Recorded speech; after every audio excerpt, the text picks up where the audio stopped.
नमस्कार दोस्तों, मेरा नाम अनन्या है। आज मैं 29 साल की हूँ। हमारी शादी को 4 साल 9 महीने और 11 दिन हो चुके हैं।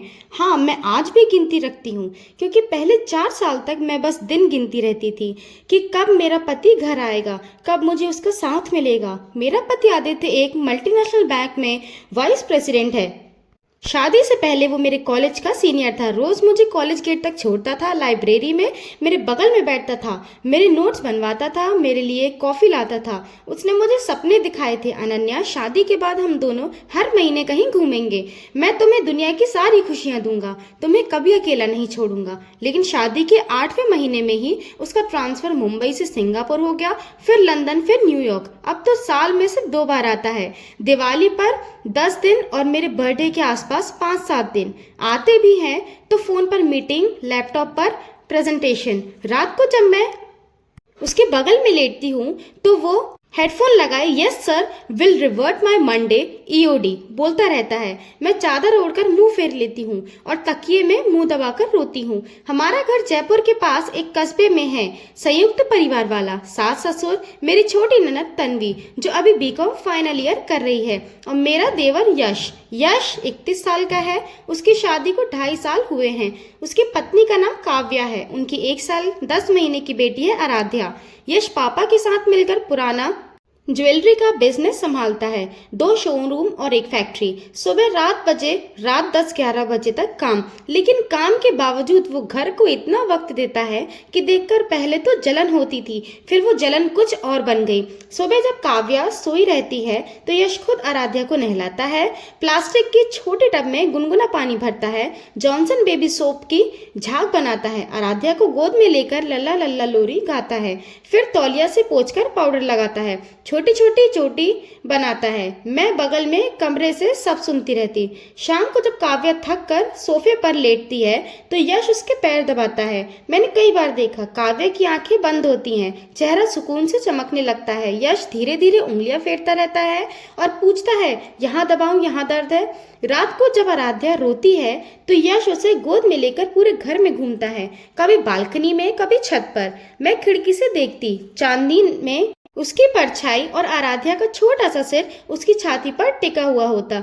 एक बार काव्या को पीरियड्स में बहुत दर्द था। यश ने पूरी रात उसकी पीठ पर गर्म पानी की थैली सेकता रहा। सुबह मैंने देखा काव्या उसकी गोद में सिर रखकर सोई थी। यश की आंखें लाल थी लेकिन चेहरा पर सुकून था। मैं ये सब देखती और मन ही मन रोती, क्यों मेरे हिस्से में ऐसा प्यार नहीं आया? मैंने क्या गुनाह किया था? शुरू में मुझे लगा कि सिर्फ जल रही हूँ, लेकिन धीरे धीरे वो जलन एक अजीब सी बेचैनी में बदलने लगी। जब यश सुबह बनियान में तैयार होते तो उसकी चौड़ी छाती, पसीने से चमकती त्वचा, मजबूत बाजू, मेरी नज़र अनजाने में रुक जाती। मैं खुद को कोसती लेकिन नजरें नहीं हटती थी। जब वो आराध्या को गोद में लेकर हंसता तो उसकी हंसी मेरे कानों में घंटों गूंजती रहती। जब वो काव्या के बालों में प्यार से उंगलियां फिरता तो मेरे हाथ अपने आप अपने बालों की तरफ चले जाते। मैं सोचती, काश कोई मेरे बालों में भी ऐसा हाथ फेरे। रात को जब मैं अकेली बिस्तर पर लेटती तो आंखें बंद करती तो यश का चेहरा सामने आ जाता, कभी उसकी हंसी, कभी उसकी गहरी आंखें, कभी उसकी मजबूत बाहें। मैं तकिए को कसकर पकड़ लेती और रोती। मैं खुद से सवाल करती, अनन्या क्या हो गया है तुझे? वो तेरा देवर है, काव्या तेरी देवरानी है, ये पाप है। लेकिन तन्हाई इतनी भयंकर थी कि सही गलत का हिसाब भूल जाती थी। एक दिन जून की भयंकर गर्मी थी, बिजली कटी हुई थी। मैं छत पर कपड़े सुखाने गई थी। अचानक तेज हवा चली और मैं फिसल गई। गिरने ही वाली थी कि किसी ने पीछे से मेरी कमर पकड़ ली। वो यश था। उसने मुझे इतनी जोर से खींचा कि मैं उसकी छाती में टकरा गई। उसके बनियान पसीने से पूरी गीली थी। उसकी सांसें मेरे कानों पर लग रही थी, उसकी बाहें मेरी कमर पर लिपट रही थी। उसने धीरे से कहा, भाभी संभल के, गिर जाती। उसका हाथ मेरी कमर में 10-15 सेकंड तक रहा। मैंने महसूस किया उसकी उंगलियां हल्की हल्की कस रही थी।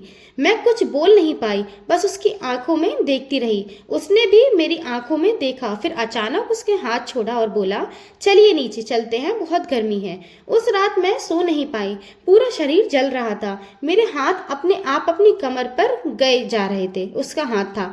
उसके बाद मैं जानबूझकर उन जगहों पर जाने लगी जहां वो होता था। सुबह जब वो आराध्या को नहलाता तो मैं बहाना बनाकर उठाकर बगल वाले बाथरूम में चली जाती, दरवाजा हल्का सा खुला रखती ताकि उसकी आवाज सुन सकूं। जब वो शोरूम में से लौटता तो मैं दरवाजे पर खड़ी हो जाती। यश कुछ सामान लाए हो? वो हमेशा मुस्कुराकर जवाब देता, हाँ भाभी, आपके लिए राजस्थान की मशहूर मिठाई लाया हूँ, आपकी फेवरेट घेवर। मैं उस मिठाई को छूते वक्त सोचती, काश ये हाथ मेरे गाल पर भी आए। एक शाम मैं किचन में अकेली रोटियां बना रही थी। यश अंदर आया, बोला, भाभी काव्य आराध्या को सुला रही है, मैं चाय बनाता हूँ। मैंने मना किया, लेकिन वो हंसकर गैस जला चुका था। चाय बनाते वक्त उसका हाथ मेरे हाथ से टकराया। एक पल को हम दोनों रुक गए। उसकी आंखें मेरी आंखों में थी। उसने झट से हाथ खींच लिया और बोला, सॉरी भाभी। लेकिन उसकी आंखों में जो चमक थी वो मैंने पहले कभी नहीं देखी थी। धीरे धीरे मेरी हिम्मत बढ़ने लगी। एक दिन सास ससुर गांव गए थे। तन्वी हॉस्पिटल में थी। काव्य अपनी माँ के यहाँ गई थी आराध्या को लेकर। घर में सिर्फ मैं और यश थे। 5 दिन तक पहली रात में रसोई में खाना बना रही थी। यश पीछे से आया, बोला, भाभी आज मैं खाना बनाता हूँ, आप आराम करें। मैंने कहा, नहीं मैं बना लूंगी। वो हंसा, अरे भाभी आप थक गई होंगी, मैं दाल बाटी बना देता हूँ, आपकी फेवरेट। हम दोनों साथ साथ खाना बनाते हैं। कंधे से कंधा टकरा आ रहा था। मैंने जानबूझकर अपनी चूड़ियां ज्यादा बजाई। खाना बनाते बनाते उसका हाथ मेरी कमर से छू गया। इस बार उसने झट से नहीं हटाया। मेरा दिल जोर जोर से धड़कने लगा। मैंने साह हटाया और धीरे से बोली, यश तुम काव्या को बहुत प्यार करते हो ना? वो चुप रहा, फिर बोला, हाँ भाभी बहुत, वो मेरी जिंदगी है। मैंने फिर कहा, कभी कभी मुझे लगता है काश आदित्य भी मुझे ऐसे प्यार करते। वो रुक गया, चम्मच हाथ में ही रह गया। मैंने आगे कहा, मैं बहुत अकेली हूँ यश, बहुत बहुत बहुत अकेली। मैंने 4 साल इंतजार किया, अब वो और नहीं सहा जाता। वो मेरी तरफ मुड़ा, उसकी आंखें लाल थी। बोला, भाभी आप जो कहना चाह रही हैं वो मत कहिए प्लीज। मैं आपका सम्मान करता हूँ। आप मेरी बड़ी भाभी हैं, आदित्य भैया मेरे बड़े भाई हैं, काव्य मेरी जिंदगी है, आराध्या मेरी जान है। ये जो आप महसूस कर रही हैं ये आपकी तन्हाई बोल रही है, मेरा नहीं। उसने गैस बंद की और मेरी तरफ देखकर बोला, भाभी आप बहुत अच्छी औरत हैं, बहुत नेक हैं। आपने इस घर को संभाला है, लेकिन ये रास्ता गलत है। अगर हम एक कदम भी आगे बढ़े तो सिर्फ हमारा घर नहीं टूटेगा, आराध्या का बचपन भी टूट जाएगा। मैं ऐसा नहीं होने दूंगा, कभी नहीं, आप भी मत होने दीजिए। फिर वो चला गया, मुझे वैसे ही खड़ा छोड़कर। उस रात मैं रोई बहुत। पहली बार मुझे लगा कि मैं कितनी नीचे गिरने वाली थी। अगले दिन मैंने आदित्य को फोन किया, साफ साफ कहा, आदित्य या तो तुम मुझे वक्त दो या मैं यह रिश्ता खत्म कर दूंगी। मैं जिंदा लाश बनकर नहीं जी सकती। मैंने 4 साल इंतजार किया, अब और नहीं। वो चौंका। पहली बार उसने मेरी आवाज में दर्द सुना। उसने कहा, अनन्या मुझे माफ कर दो, मैं नहीं जानता था कि तुम इतना दुख झेल रही हो। मैं ट्रांसफर लेता हूँ, मैं लौटता हूँ। 4 महीने बाद वो इंडिया शिफ्ट हो गया। अब वो रोज घर आता है, रात को मेरे बगल में सोता है, मेरे बालों में उंगलियां फेरता है, मेरे माथे को चूमता है, मुझसे वो सारी बातें करता है जो मैं सालों से सुनना चाहती थी। और यश वो आज भी वही है, काव्या को प्यार करने वाला, आराध्या को लाड करने वाला, मेरा सम्मान करने वाला देवर। उसे कभी पता नहीं चला कि मैं उसके लिए क्या क्या सोच चुकी थी, और शायद यही सबसे अच्छी बात है। दोस्तों, औरत का दिल बहुत नाजुक होता है।